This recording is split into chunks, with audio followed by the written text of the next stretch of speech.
नमस्कार, Kumar astro science में आपका स्वागत है मेरे एक नए वीडियो के साथ। आज के इस वीडियो में हम बात करेंगे मकर लगन के लिए कैप्रिकॉर्न असेंडेंट के लिए फरवरी 2025 के मंथली प्रेडिक्शन के विषय में। तो आइए सबसे पहले बात करते हैं प्लेनेटरी मूवमेंट के विषय में। सूर्य ग्रह 14 जनवरी से 11 फरवरी 2025 तक मकर राशि में आपके फर्स्ट हाउस में गोचर करेंगे और 11 फरवरी के बाद ये आपके सेकेंड हाउस में कर्क राशि कुंभ राशि में गोचर करेंगे। और मंगल ग्रह 21 जनवरी 2025 से 2 अप्रैल 2025 तक मिथुन राशि में आपके सिक्स हाउस में गोचर करेंगे, जिसमें कि 23 फरवरी 2025 तक रेट्रोगेशन की अवस्था में यहाँ पर रहेंगे। बुध ग्रह 24 जनवरी से 10 फरवरी 2025 तक मकर राशि में आपके फर्स्ट हाउस में गोचर करेंगे। 11 फरवरी से ये आपके सेकेंड हाउस में 26 फरवरी 2025 तक कुंभ राशि में गोचर करेंगे और 27 फरवरी से 6 मार्च 2025 तक ये आपके थर्ड हाउस में मीन राशि में डिबिटेटेड होकर के गोचर करेंगे। देवगुरु बृहस्पति 1 मई 2024 से 13 मई 2025 तक वृषभ राशि में आपके फिफ्थ हाउस में गोचर करेंगे और जिसमें कि 1, 2 और 3 फरवरी तक ये रेट्रोगेशन की अवस्था में रहेंगे। उसके बाद डायरेक्ट हो जाएंगे। शुक्र ग्रह 8 जनवरी 2024 से 30 मई 2025 तक मीन राशि में आपके थर्ड हाउस में एक्सोल्टेड होकर के गोचर करेंगे। शनि ग्रह 17 जनवरी 2023 से 29 मार्च 2025 तक कुंभ राशि में आपके सेकेंड हाउस में अपनी दूसरी स्वयं राशि में गोचर करेंगे। राहु ग्रह 30 अक्टूबर 2023 से 2025 तक मीन राशि में आपके थर्ड हाउस में गोचर करेंगे और केतु ग्रह 30 अक्टूबर 2023 से 17 मई 2025 तक कन्या राशि में आपके 9th हाउस में गोचर करेंगे।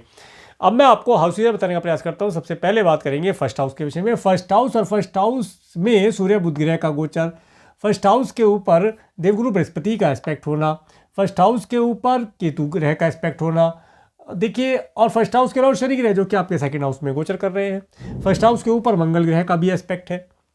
इस समय अवधि में विशेष तौर से आपको क्रोधित होने से बचना है, क्रोध की अधिकता से बचना है, ब्लड और ब्लड से रिलेटेड कोई प्रॉब्लम है उससे बचना है, सर मस्तक में दर्द होना, सर मस्तक में चोट खरोच लगना जैसी चीज़ें यहाँ पर बनती हुई दिखाई देती है। क्रोध की अधिकता की वजह से सर मस्तक में दर्द होना यहाँ पर दिखाता है। इसके साथ इस समय में आपकी बुद्धि भ्रमित हो जाना, कुछ गलत कार्यों को कर बैठना या कोई गलत निर्णय ले लेना जिसकी वजह से परेशानी होना ऐसा दिखलाता है। इस समय में 11 फरवरी तक आपका जो ईगो सिस्टम है थोड़ा बढ़ा हुआ रहेगा। Like a king, like a Prince, like a princess, अपने आप को आप समझेंगे, होते हैं, परंतु एक ओवर होना यहाँ पर नुकसान या परेशानी का कारण बन सकता है। इन सब चीज़ों के लिए ध्यान रखेंगे तो लाभ प्राप्त होगा। इसके साथ एक अच्छी चीज़ जो इस समय में आपके साथ घटित होगी वो ये रहेगी कि इस समय में आपके मन मस्तिष्क के अंदर धन कमाने की, व्यापार व्यवसाय किस प्रकार से किया जाए, किस प्रकार से व्यापार व्यवसाय को जनरेट किया जाए, किस प्रकार से व्यापार व्यवसाय को उन्नति प्राप्त की जाए, किस प्रकार से व्यापार व्यवसाय से लाभ की प्राप्ति हो या कौन सा व्यापार व्यवसाय करने से लाभ की प्राप्ति होगी, इन सब चीज़ों के आइडियाज़ इस समय में आपके पास काफ़ी मात्रा में देखने को मिलेंगे। आगे बात करेंगे सेकंड हाउस के विषय में। सेकंड हाउस में शनि ग्रह अपनी स्वयं राशि में गोचर करेंगे, सूर्य और बुध ग्रह यहाँ पर आ ही जाएंगे और सेकंड हाउस के ऊपर किसी ग्रह का एस्पेक्ट नहीं जा रहा है। देखिए इस समय अवधि में घर परिवार का सुख प्राप्त होना, घर परिवार में 11 तारीख के बाद किसी प्रकार से उग्रवाणी, एग्रेसिव वाणी का प्रयोग करने से आपको बचना है। आप इस समय में जो भी शब्द बोलें वो काफ़ी टेक्निकल, काफ़ी नपेतुले होने चाहिए, तब जाकर के शुभ फल प्राप्त होगा। इस समय में किसी प्रकार से हॉट फूड ना लें। कोई भी हॉट फूड अगर आप लेंगे तो उसकी वजह से किसी कहीं ना कहीं आपके नाक कान गले से ENT से रिलेटेड प्रॉब्लम वो होता हुआ दिखाता है। इस समय में पारिवारिक सुख की प्राप्ति तो अच्छी होगी, परिवार के साथ अच्छा बॉन्डिंग भी हो पाएगा, सब चीज़ों का सुख आपको प्राप्त होगा। इसके बाद बात करेंगे आपके थर्ड हाउस के विषय में। थर्ड हाउस में राहु ग्रह, शुक्र ग्रह और बुध ग्रह गोचर करेंगे और थर्ड हाउस के ऊपर केतु ग्रह का एस्पेक्ट होना, और देखिए किसी ग्रह का एस्पेक्ट यहाँ पर प्राप्त नहीं हो रहा है। इस समय अवधि में आपको कुछ ऐसे लोगों से मुलाकात होना जो अदर लैंग्वेज बोलते हो या अदर लैंग्वेज सीखने का मन आपका होना, अदर लैंग्वेज आप सीख पाएँ और बहुत अच्छी लैंग्वेज आप बोल भी पाएँ, ऐसा भी प्रतीत होता है। इस समय में ट्रैवल का सुख होना, ट्रैवल के साथ साथ अच्छे अच्छे स्वादिष्ट चीज़ों का लाभ होना यहाँ पर दिखलाता है। ये समय अवधि विशेष तौर से जब आप कोई ट्रैवल कर रहे हो उस समय पर अपने कीमती डॉक्यूमेंट को, जैसे आपका आधार कार्ड है, पैन कार्ड है, वोटर ID, ड्राइविंग लाइसेंस है, या इसके अलावा भी जो आपके कीमती डॉक्यूमेंट हैं उन्हें कैरी करते समय केयरफुल रहिएगा। वे कहीं ना कहीं किसी ना किसी प्रकार से मिस हो सकते हैं, तो उनके लिए केयरफुल रहिए, लाभदायक होगा। इसके साथ कोई भी मेल करते हैं, व्हाट्सअप करते हैं, कोई लेटर लिखते हैं, कम्युनिकेशन करते हैं तो बहुत सोच समझ के शब्दों का प्रयोग कीजिएगा। कब से? 27 फरवरी से 6 मार्च 2025 तक, क्योंकि इस समय कुछ ना कुछ ऐसी बातें कही जाना, ऐसी बातें लिखी जाना जिनकी वजह से आने वाले समय में परेशानी हो सकती है, का ध्यान रखा जाए। इसके बाद बात करेंगे आपके 4th हाउस के। 4th हाउस के लॉर्ड मंगल ग्रह जो कि आपके 6th हाउस में गोचर कर रहे हैं, और 4th हाउस के ऊपर शनि ग्रह का एस्पेक्ट होना। इस समय में घर, भूमि, भवन, वाहन आप अगर परचेज करना चाह रहे हैं तो मैं तो कहूँगा कि अभी रुक जाए, कोई फ़ायदा नहीं, जल्दबाजी में डिसीजन ना लें। डिसीजन गलत हो सकता है या प्रॉपर्टी में किसी ना किसी प्रकार का कोई वास्तु दोष हो सकता है। कोई भी वाहन परचेज करते हैं रुक जाए, कुछ समय रुक जाएंगे तो लाभ प्राप्त होगा। कब तक रुकना है? देखिए, रुकने के लिए 2 अप्रैल तक तो रुकना ही रुकना है, तब जा करके लाभ प्राप्त होगा। अदरवाइज अगर आप कोई व्हीकल परचेज कर ही लेते हैं और करना ही पड़ता है, मान लीजिए इतना आवश्यक है कि अभी परचेज करना है, तो आप किसी भी एस्ट्रोलॉजर से अपने बर्थ चार्ट को दिखला करके एक शुभ मुहूर्त का निर्णय करा लें कि किस दिन आपको व्हीकल, भूमि, भवन, वाहन परचेज करने से लाभ होगा। उस समय में परचेज करेंगे तो काफ़ी संभावना बनेगी कि आप उसका शुभ फल प्राप्त कर पाएँ। अदरवाइज इस समय में कोई लोन इत्यादि ले लेना, उसमें फंस के रह जाना, ऐसी चीज़ें बनती दिखाई देती हैं। माता तुल्य स्त्रों की हेल्थ के लिए केयरफुल रहना चाहिए, उनकी हेल्थ खराब हो सकती है। इसके बाद बात करेंगे आपके 5th हाउस के विषय में। 5th हाउस में देवगुरु बृहस्पति और 5th हाउस के ऊपर केतु ग्रह का एस्पेक्ट होना, और किसी ग्रह का एस्पेक्ट यहाँ नहीं जा रहा है। देखिए, और 5th हाउस के लॉर्ड शुक्र ग्रह जो कि आपके 3rd हाउस में एक्सोल्टेड होकर गोचर कर रहे हैं। ये जो समय अवधि है, इस समय अवधि में एजुकेशन के ऊपर ध्यान दें। टूर ट्रैवल करते समय अच्छी चीज़ों का मिलना, लग्जरियस चीज़ों का मिलना, अपोजिट सेक्स वाले व्यक्तियों से बातचीत करना, उन्हें देखना, मन प्रसन्न होना, ऐसी चीज़ें घटित होंगी। इसके साथ साथ अगर आप एजुकेशन पे ध्यान रखेंगे, थोड़ा रिलीजियस रह करके चलेंगे, तो आपको एजुकेशन में अच्छे अंक प्राप्त होते दिखाई देंगे। ये समय अवधि विशेष तौर से संतान को कंसीव कराने के लिए बेहतर है। संतान की प्राप्ति होना, घर परिवार में नन्हे मोहन्ने मेहमान का आना, घर परिवार के सदस्यों की वृद्धि होना, मांगलिक कार्य होना, इन सब चीज़ों के बारे में दर्शाता है। इसके साथ साथ इस समय में क्रिएशन से रिलेटेड कार्यों का भी लाभ आपको, टेंडर इत्यादि से रिलेटेड कार्यों का भी लाभ आपको दिलाता हुआ दिखाई देता है। आगे बात करेंगे आपके 6th हाउस के विषय में। 6th हाउस में मंगल ग्रह, 6th हाउस के लॉर्ड बुध ग्रह जो कि 1st, 2nd, 3rd हाउस में गोचर करेंगे, और 6th हाउस के ऊपर किसी ग्रह का एस्पेक्ट नहीं जा रहा है। अब देखिए, ये जो समय है, इस समय अवधि में सबसे पहले तो आपको वाणी का ध्यान रखना है, एनिमी से बचकर रहना है। एनिमी वैसे परेशानी तो नहीं दे पाएगा, परंतु फिर भी एनिमी से थोड़ा सा केयरफुल रहिएगा तो लाभ प्राप्त होगा। लोन ऋण इत्यादि लेने देने में थोड़ा सा केयरफुल रहें। भूमि, भवन, वाहन के लिए लोन लेते हैं तो केयरफुल लेकर लीजिएगा।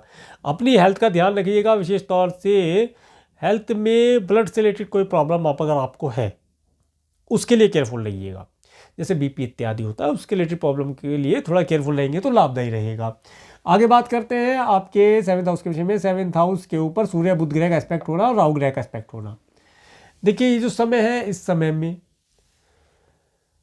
मित्रों से, स्पाउस से, बिजनेस पार्टनर से कोई भी किसी भी प्रकार का वार्तालाप करते हैं, केयरफुल होकर कीजिएगा। अच्छे शुभ लगने वाले शब्दों का प्रयोग कीजिएगा। एनर्जेटिक ना हो, बात बात पर अग्रसर ना हो। उग्र हो जाएंगे तो दिक्कत होगा, कार्य भी नहीं बनेगा, कार्य व्यवसाय व्यापार के क्षेत्र में भी नेम फेम खराब कर देगा। अदरवाइज अगर आप इन सब चीज़ों को से बचकर चलेंगे तो व्यापार व्यवसाय में अच्छा नेम फेम प्राप्त करना, कोई नया डॉक्यूमेंटेशन हो जाना, पार्टनरशिप हो जाना, ऐसा योग भी बनता दिखाई देता है। तो चीज़ों का ध्यान रख के चले तो लाभ प्राप्त होगा। आगे बात करेंगे आपके 8th हाउस के विषय में। 8th हाउस के लॉर्ड मंगल, सूर्य ग्रह जो कि आपके 1st, 2nd हाउस में गोचर करेंगे, और 8th हाउस के ऊपर शनि, बुध और सूर्य ग्रह का एस्पेक्ट होना, और देवगुरु बृहस्पति का एस्पेक्ट होना, और किसी ग्रह का एस्पेक्ट नहीं है। देखिए, ये जो समय है, एक मिनट रुकिए, देवगुरु बृहस्पति का एस्पेक्ट यहाँ पर नहीं है, वो यहाँ है। देखिए, इस समय में आपको आपके कुटुंब के सदस्यों से रिलेटेड, स्पाउस के परिवार वालों से रिलेटेड, अगर स्पाउस की वाणी से कोई प्रॉब्लम है तो उसे मैनेज करने का प्रयास कीजिएगा। ये समय आपको खुद को मैनेज करना है, क्योंकि सामने वाला जो बोल रहा है वो ठीक बोल रहा है, परंतु आपकी समझ का फेर है। देखिए, सब अपने अपने अकॉर्डिंग, अपने अपने ज्ञान के अनुसार समझ पाते हैं। वो बोल सही रहा है, आप समझ में नहीं, आपकी समझ में नहीं आ पा रहा है, तो उसके लिए शांति रखें। आने वाले समय में वह चीज़ें आपके सामने क्लियर हो जाएंगी, उजागर हो जाएंगी कि क्या वो कह रहा था, क्या आप समझ रहे थे। इसके साथ साथ इस समय में आपको आपके स्पाउस का सुख मिलना, सभी प्रकार के अच्छे वैवाहिक जीवन का सुख प्राप्त होना, कोई टूर ट्रैवल का सुख हो, ऐसा योग बनता दिखाई देता है। अच्छे वाहनों का सुख भी मिलता दिखाई देता है। इसके बाद बात करेंगे आपके 9th हाउस के विषय में। 9th हाउस में केतु ग्रह, 9th हाउस के ऊपर राहु, शुक्र और बुध ग्रह का एस्पेक्ट होना, देवगुरु बृहस्पति का एस्पेक्ट होना, मंगल ग्रह का एस्पेक्ट होना और 9th हाउस के लॉर्ड बुध ग्रह जो कि आपके फर्स्ट, सेकंड, थर्ड हाउस में गोचर करेंगे। देखिए इस समय में अचानक से आपको फॉरेन लैंड का ट्रिप मिल सकता है। अगर आप फॉरेन जाना चाहते हैं, स्टूडेंट है, एजुकेशन के पर्पज से जाना चाहते हैं, तो आपको वहाँ पर अदर लैंग्वेज बोलने वाले जो फॉरेनर्स हैं उनसे आपकी वार्तालाप हो, इंट्रैक्शन हो, ऐसा योग बनता दिखाई देता है। लीजियस का कार्यों को करने से लाभ हो, ऐसा हो सकता है आप किसी लीजियस प्लेस पर जाएं और वहाँ पर आपको कुछ टूरिस्ट जो बाहर से आए हैं, अदर कंट्री से आए हैं, जो अदर लैंग्वेज बोलते हैं, उनके साथ वार्तालाप करने का, उनके साथ फोटोग्राफी करने का अवसर आपको प्राप्त हो, ऐसा योग, उनके साथ डिनर करने का, लंच करने का अवसर भी प्राप्त हो, ऐसा भी योग बनता दिखाई देता है। कुल मिलाकर के उनके साथ एन्जॉयमेंट भरा समय व्यतीत करने की का अवसर बनता दिखाई देता है। समय अच्छा है, समय का लाभ उठाया जाए। इसके बाद बात करेंगे आपके 10th हाउस के विषय में। 10th हाउस के लॉर्ड शुक्र ग्रह जो कि आपके थर्ड हाउस में एक्सोल्टेड होकर गोचर कर रहे हैं और 10th हाउस के ऊपर किसी ग्रह का एस्पेक्ट नहीं आ रहा है। अब देखिए जो समय है, इस समय में आप जितना ज़्यादा अधिक अपने कार्य व्यवसाय को एक्सपेंशन करना चाहते हैं कर सकते हैं, अब आपके ऊपर डिपेंड है। आप जितना ज़्यादा ऑनलाइन सोशल मीडिया का प्रयोग करेंगे, कम्युनिकेशन का प्रयोग करेंगे और इस समय में आपको फीमेल या किसी अपोजिट सेक्स वाले व्यक्ति के माध्यम से नेम फेम मिलना, छोटी छोटी दूरी की यात्राएं अपने कार्य व्यवसाय के लिए करना, उनसे लाभ मिलता हुआ दिखाई देता है। आगे बात करेंगे आपके 11th हाउस के विषय में। 11th हाउस के लॉर्ड मंगल ग्रह जो कि आपके 6th हाउस में गोचर कर रहे हैं। 11th हाउस के ऊपर देवगुरु बृहस्पति का एस्पेक्ट होना और राहु ग्रह का एस्पेक्ट होना और शनि ग्रह का एस्पेक्ट होना। देखिए इस समय में आपके पास धन कई सोर्सेस से आएगा, कई प्रकार से धन का आवागमन होना, परंतु धन किसी प्रकार से भी ऋण के तौर पर ना आए, ये ध्यान रखिएगा। अगर ऋण के तौर पर आपके पास धन आता है तो आपको आने वाले समय परेशानी का कारण बनेगा। इसलिए जो भी धन आता है उसे संचय करने का प्रयास किया जाए, सेविंग किया जाए। इसके साथ साथ मित्रों के साथ पार्टी इत्यादि करना, मित्रों से लाभ होना और नेम फेम की प्राप्ति होना, चाचा जी ताया जी वर्ग के लोगों से भी कुछ लाभ प्राप्त हो, ऐसा योग बनता दिखाता है। आगे बात करेंगे आपके 12th हाउस के विषय में। 12th हाउस के लॉर्ड देवगुरु बृहस्पति जो कि आपके 5th हाउस में गोचर कर रहे हैं। 12th हाउस के ऊपर मंगल ग्रह का एस्पेक्ट होना और किसी ग्रह का एस्पेक्ट नहीं है। देखिए समय अवधि, इस समय में अगर आप स्टूडेंट हैं तो टूर ट्रैवल का सुख आपको मिलेगा, फॉरेन जाने के लिए व्यवस्था बनती दिखाई देगी। और ये समय अवधि विशेष तौर से आप देखेंगे कि अगर आपका कोई कोर्ट कचहरी इत्यादि या ऋण बंधन इत्यादि से रिलेटेड कोई कार्य पेंडिंग है या इन कार्यों में आप जॉब करते हैं, देखिए ये जरूरी नहीं कि आप इन कार्यों में होंगे, हो सकता है आप इसमें जॉब करते हो, आप कोई अधिकारी हो, पुलिस अधिकारी हो या कोई जेलर हो, कमिश्नर हो, कोई भी मतलब जो अधिकारी रैंक की जो जॉब होती है उसमें आप हैं, तो वहाँ से आपको धन लाभ प्राप्ति के योग बनते दिखाई देते हैं। बहुत अच्छा समय है आपको लाभ की प्राप्ति होना और आपको कह सकते हैं कि कुछ यात्राओं का सुख भी मिलता हुआ दिखाई देता है।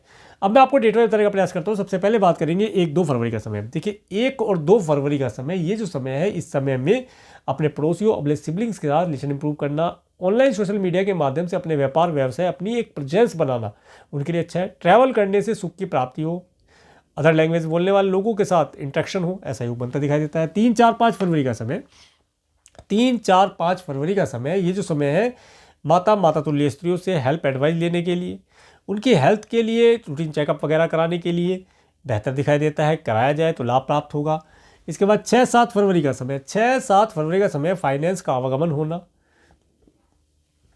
6-7 फरवरी का समय फाइनेंस का आवागमन होना। इसके साथ साथ स्टूडेंट के लिए बहुत अच्छा है, एजुकेशन की प्राप्ति के लिए बहुत अच्छा है और इसके साथ साथ ये समय संतान को कंसीव करने के लिए बहुत अच्छा दिखाई देता है। कोई आपका क्रिएशन से रिलेटेड कार्य है या आपको कोई टेंडर इत्यादि फिल करना है, भरना है, उसके लिए समय बहुत बेहतर है, प्रयोग किया जाए।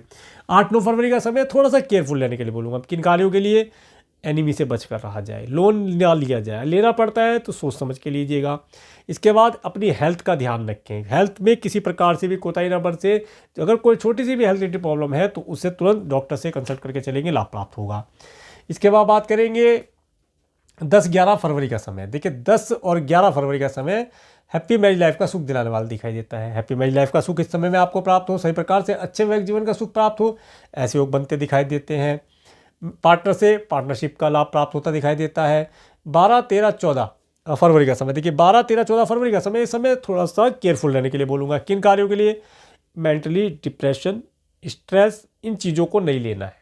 परेशान नहीं होना है। कुछ ऐसे कार्य जो आप नहीं करना चाहते वे आपको करने पड़े, पैतृक संपत्ति से रिलेटेड कोई कार्य, भागदौड़ भरे कार्य इस दिन करने के लिए मिलेंगे। मन नहीं है फिर भी करना पड़े, ऐसे कार्य करने। इसके साथ साथ इस समय में अगर आप किसान भाई हैं तो अच्छा लाभ आपको मिलता दिखाई देता है। सरकारी व्यक्तियों से लाभ होना, कोई डॉक्यूमेंटेशन होना, धन लाभ होना, इनका योग मिलता दिखाई देता है। फसल के लिए बीज वगैरह लेने हों, फसल का अच्छा दाम प्राप्त होना, उसके लिए अच्छा है। साइंटिस्ट वर्ग के लोग हैं, पीएचडी इत्यादि कर रहे हैं, उन्हें इस दिन गवर्नमेंट से कोई डॉक्यूमेंटेशन अगर होता है गवर्नमेंट के साथ, पैटर्न वगैरह कराना होता है तो उसके लिए बहुत अच्छा है, प्रयोग किया जाए तो बेहतर रहेगा। इसके बाद 15-16 फरवरी का समय, देखिए 15-16 फरवरी का समय आपके लिए धन का आवागमन होना, लॉन्ग डिस्टेंस की ट्रैवल का सुख होना, लव रिलेशन का सुख मिलना, फॉरेन ट्रैवल के लिए, वीज़ा पीआर ग्रीन कार्ड के लिए अप्लाई करना, इन कार्यों के लिए बेहतर दिखाई देता है।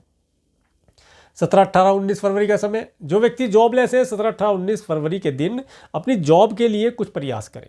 व्यापार व्यवसाय करते हैं तो अपने व्यापार व्यवसाय में नए प्रोडक्ट सर्विस और नए एम्प्लॉय हायर करने का भी प्रयास कीजिएगा। अपनी टीम को बड़ा कीजिएगा, टीम के साथ मीटिंग वगैरह कीजिएगा ताकि आपको आपके कार्य व्यवसाय से रिलेटेड जानकारी प्राप्त हो, किस तरीके से आपका कार्य व्यवसाय इम्प्रूव होगा या वो तरक्की करेगा। इसके बाद बात करेंगे 20-21 फरवरी का समय। देखिए 20-21 फरवरी का समय धन का आवागमन होना, मित्रों का सुख होना, पार्टीज़ का सुख होना, नेम फेम मिलना, सब चीज़ों के लिए अच्छा है। अपने धन को सेविंग कर पाना।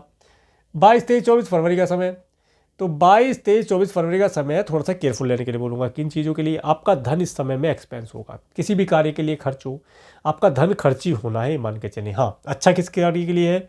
अगर आप मल्टीनेशनल कंपनी में कार्य करते हैं या फॉरेन लैंड पर जाना चाहते हैं, उन कार्यों के लिए, या फॉरेन लैंड से रिलेटेड लोगों के साथ कोई कार्य व्यवसाय करना चाहते हैं, उन कार्यों से तो लाभ होता है। अदरवाइज यहाँ पर आपका धन किसी न किसी प्रकार से अपने स्वयं के लिए, अपने किसी फैमिली मेम्बर के लिए, अपने किसी रिलेटिव के लिए धन मेडिकल मेडिसिन पर जाता हुआ दिखाई देता है। तो इस दिन डोनेशन वगैरह कर दें तो ज़्यादा अधिकतम रिजल्ट प्राप्त होगा। 25-26 फरवरी का समय आप काफ़ी खुश रहेंगे। देखिए 25, 26, 27, 28 फरवरी का समय धन का आवागमन होना, मन प्रसन्न रहना, पूरे परिवार का सुख होना और अच्छे स्वादिष्ट भोजन का लाभ मिलना दिखाता है। तो ये समय बहुत अच्छा समय है, इस समय का लाभ उठाया जाए। तो ये था फरवरी 2025 का मंथली प्रेडिक्शन। और मेरे इस वीडियो को प्रेमपो देखने के लिए, मेरे चैनल पर प्रेमपो बनने के लिए आपका प्रेमपो धन्यवाद। नमस्कार।